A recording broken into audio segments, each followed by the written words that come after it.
கிழக்கு நியூஸ் நேயர்களுக்கு வணக்கம். நான் பத்ரி சேஷாத்ரி. தலைவர்களுக்கு பஞ்சமே இல்லாத தமிழ்நாட்டில் மற்றுமொரு தலைவர் எங்கிருந்து வருகிறார்? சினிமா துறையிலிருந்து வருகிறார். அவர்தான் தனுஷ். அவரை பற்றி தான் இன்றைக்கு பல்வேறு செய்திகள் வந்திருக்கின்றன. விஜய் முதல்வர் ஆகிட்டாரு. இனிமே திரைத்துறையிலிருந்தும் தலைவர்கள் வந்து கொண்டிருக்கிறார்கள் என்பது மாதிரி திரைத்துறையிலிருந்து மட்டும்தான் தமிழகத்தை ஆள்வதற்கும் தமிழகத்தை வழிநடத்துவதற்கும் தலைவர்கள் வரப்போகிறார்கள் என்பது உறுதியாகிவிட்ட இந்த நிலையில் இனிமேல் விஜய்க்கு அடுத்து தனுஷுக்கு அடுத்து என்று யாரோ பிரதீப் ரங்கநாதன் சொல்கிறாங்க. அவர் ஒரு பையன் யாரோ நடிக்கிறார் போல இருக்கு, புதுசாக வந்திருக்கார் போல இருக்கு. இவர்கள்தான் இந்த நாட்டை ஆளப்போகிறார்கள் என்பதால் நாம் அவர்களை பற்றி மிகவும் ஃபோக்கஸ்டாக எல்லா வேலைகளையும் விட்டுவிட்டு இதை நீங்கள் கவனிக்குமாறு உங்களை கேட்டுக்கொள்கிறேன். நடிகர் தனுஷ் பிறந்த நாளில் தினமணியில் மற்றும் பல்வேறு செய்தி ஊடகங்களில் வந்திருக்கு. நடிகர் தனுஷ் அவருடைய பிறந்த நாளில் அவரை தலைவர் என்று குறிப்பிட்டு போஸ்டர் வெளியாகி உள்ளது. பாவம் கம்பர். உலகம் யாவையும் தாமுளவாக்களும் நிலை பெறுத்தலும் நீக்கலும் அப்படின்னு ஆரம்பித்து அழகிலா விளையாட்டுடையார் அவர் தலைவர் அப்படின்னு அவர் கடவுளை பற்றி யார் தலைவர் அப்படின்னா அவர் இந்த உலகத்தை காத்து நிலைநிறுத்தி அதை அழிக்கக்கூடிய இந்த முத்திறன்களையும் படைத்தவரைத்தான் தலைவர்னு சொல்கிறாரு. இப்போ நம்ம சினிமாவில் நடிச்சிட்டாங்கன்னா தலைவர் என்று சொல்லக்கூடிய நிலைக்கு வந்துவிட்டோம். ஓம்ங்கிற திரைப்படத்தில் நடிக்கிறாராம். ஒரு முருகன் படத்தில் நடிக்க போகிறாரு, தமிழ் முருகன் அப்படிங்கிற படத்தில் நடிக்க போகிறாரு. அதுக்கு முன்னாடியே ஓம், அப்படியே சரவணபவா, நமச்சிவாயா அப்படிங்கிற மாதிரி வரிசையாக அவர் நடித்தார்னா நல்ல பக்தி திரைப்படங்களாக இருக்கும். அந்த ஓம் திரைப்படத்தில் நடித்து வருகிறார். இதனைத் தொடர்ந்து லப்பர் பந்து இயக்குனர் இயக்கத்திலும் இயக்குனர் வெற்றிமாறன் இயக்கும் தமிழ் முருகன் திரைப்படத்திலும் நடிக்க உள்ளார். யார்? தனுஷ். மேலும் பல திரைப்பட இயக்குநர்கள் தனுஷுக்கு கதை கூறி வருகின்றனர். ஏன்னா அது குழந்தைகளுக்கு தான் சாப்பிட்றதுக்கு கதை கூறி சாப்பாடு ஊட்டுவாங்க. அந்த மாதிரி தினமும் தனுஷுக்கு சாப்பிட்றதுக்காக அவங்க அப்பா அம்மா கூட்டுருவாங்க போல இருக்கு. பையனுக்கு கதை சொல்லணும்ப்பா, சாப்பிட மாட்டேங்கிறான், இதோ வந்துட்டோங்க, நாங்கள் தாங்க துணை இணை இயக்குனர் அப்படின்னு சொல்லிட்டு உணவு ஊட்டி கொண்டிருக்கிறார்கள். இந்த நிலையில் தனுஷின் பிறந்த நாள் அன்று ஒரு போஸ்டர் வெளியாகி உள்ளது. அதில் வழக்கத்துக்கு மாறாக தலைவர் தனுஷ் என குறிப்பிடப்பட்டுள்ளது. என்ன வழக்கத்துக்கு மாறாக? இவங்க எப்பவும் யூஸ்வலாக பண்ணுறது தானே.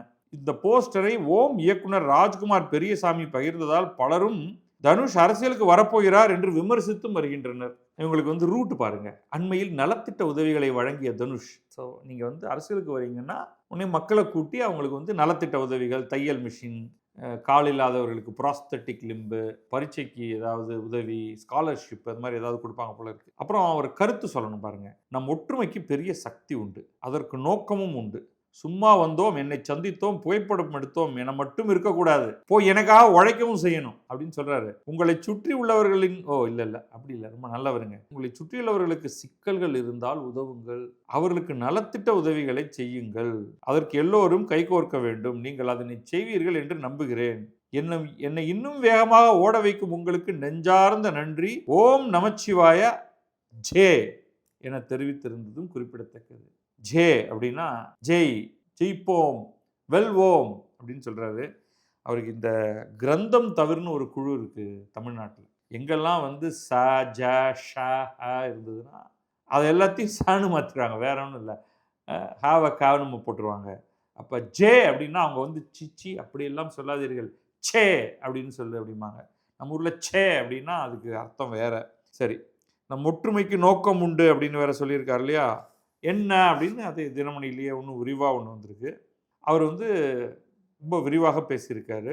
நம் ஒற்றுமைக்கு பெரிய சக்தி உண்டு, அதற்கு நோக்கமும் உண்டு. சும்மா வந்தோம், என்னை சந்தித்தோம், புகைப்படம் எடுத்தோம் என மட்டும் இருக்கக்கூடாது அப்படின்னு அவர் விரிவாக சொல்கிறார் இல்லையா. எல்லாருக்கும் போய் உதவி செய்யுங்க அப்படின்ட்டு.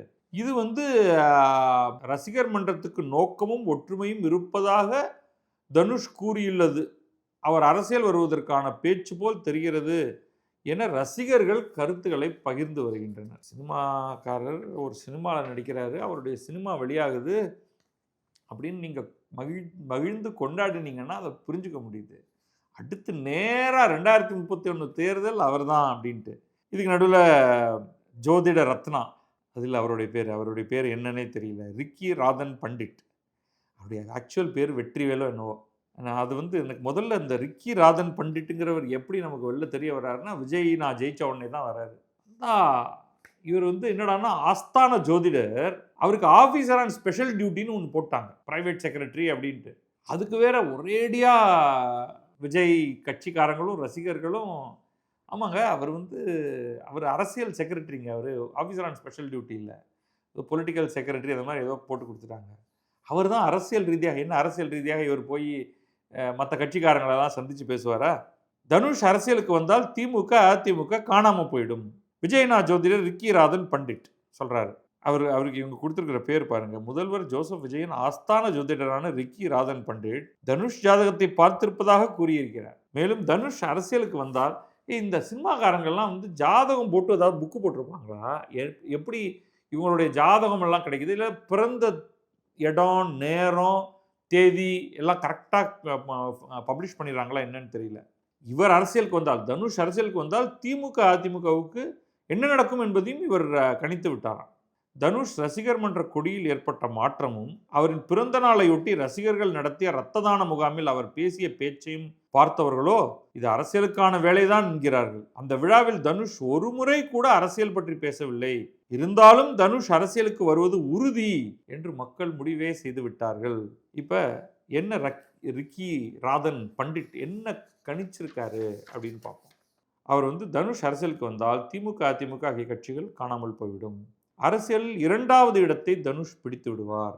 ஒரு கட்டத்தில் விஜய் சார் வர்சஸ் தனுஷ் என மாறவும் வாய்ப்பு உள்ளது.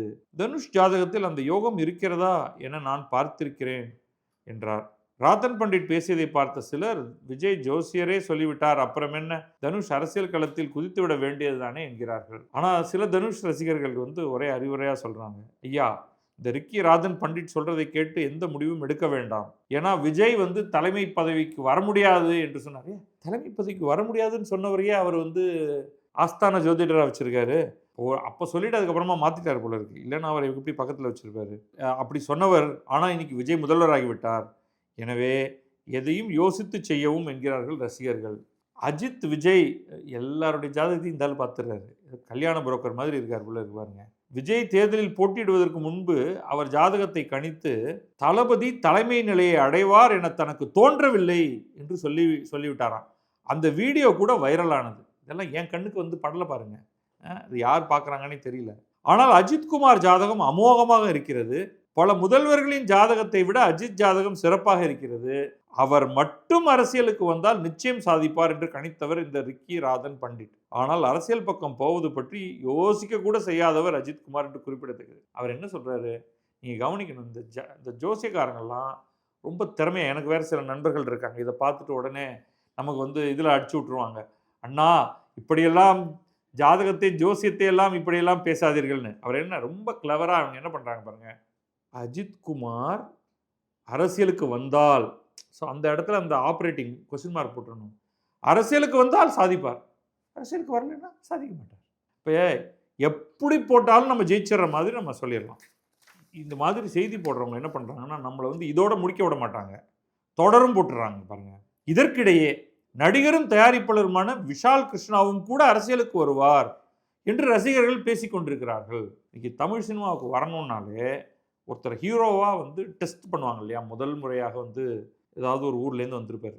அவர் வந்து எனக்கு வந்து பாட தெரியுங்க, ஆட தெரியுங்க, நடிக்க தெரியுங்க, பல விதங்களில் மிமிக்ரி மாதிரி பேச தெரியும், தாவி தாவி சுழண்டு எனக்கு வந்து அந்த சண்டை ஃபைட்டெல்லாம் போட தெரியுங்க அப்படின்னு சொல்லிட்டு கேட்பாங்க. அதெல்லாம் இருக்கட்டும், முதல்வர் ஆகுவதற்கு உனக்கு ஆசை இருக்கா இல்லையா?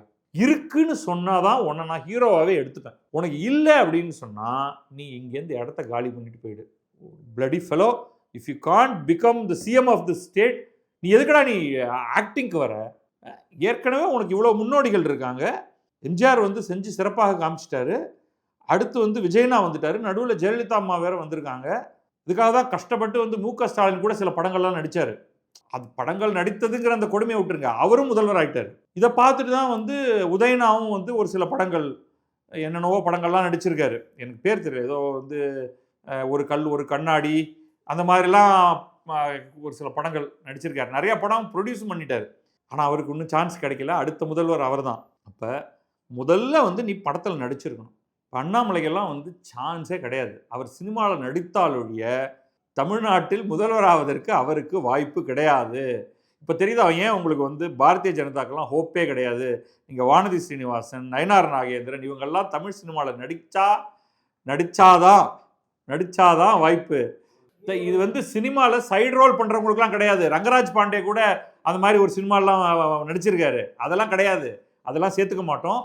ஹீரோவா நடித்தால் ரங்கராஜ் பாண்டேக்கும் வாய்ப்பு இருக்கிறது, அனைவருக்கும் வாய்ப்பு இருக்கிறது. ஆனால் ஃபர்ஸ்ட் நீங்க ஹீரோவா நடிக்கணும், ரசிகர் சங்கம் வச்சிருக்கணும், ரசிகர் மன்றம் வைத்திருக்கணும், எல்லாருக்கும் வந்து ரத்த தானம்லாம் கொடுக்கணும். உங்க பிறந்த நாள் அன்னைக்கு போஸ்டர் ஒட்டணும், அதுல வா வா தலைவா அப்படின்னு வந்து ஏதாவது போடணும்.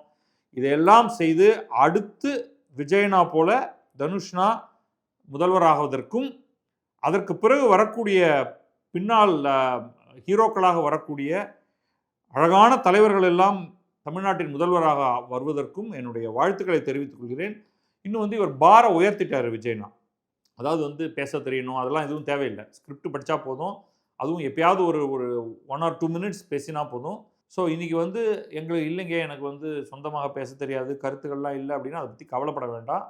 நீங்கள் வந்து நன்றாக தமிழ் சினிமாவில் நடித்து அங்கிருந்து ஒரு வாய்ப்பு இருக்குது உங்களுக்கு. இவரே சொல்கிற மாதிரி ரிக்கி ராத்தன் பண்டிட் சொல்கிற மாதிரி அரசியலுக்கு வந்தால் நீங்கள் அமோகமாக வருவதற்கான வாய்ப்புகள் இருக்கின்றன. நன்றி, வணக்கம். நான் பத்ரி சேஷாத்ரி. இது கிழக்கு நியூஸ்.